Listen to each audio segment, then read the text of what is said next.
So this is now very overcrowded because it's been years since it was put in, and you're feeling claustrophobic. It's a beautiful porch. It's a beautiful house. It's completely getting covered, and it's only going to get more so.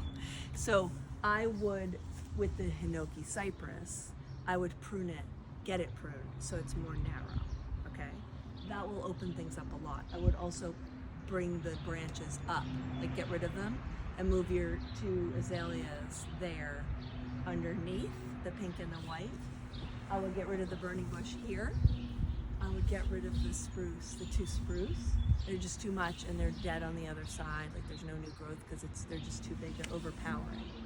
I would get rid of the barberry on either side because those are invasive. And then I would prune back you have a Japanese holly in the front, and then in the back of it an American holly, and then in the middle there a euonymus spindle tree, which is like taking over on both sides. I would bring those way down small, and then maybe you can get at the euonymus to get rid of it.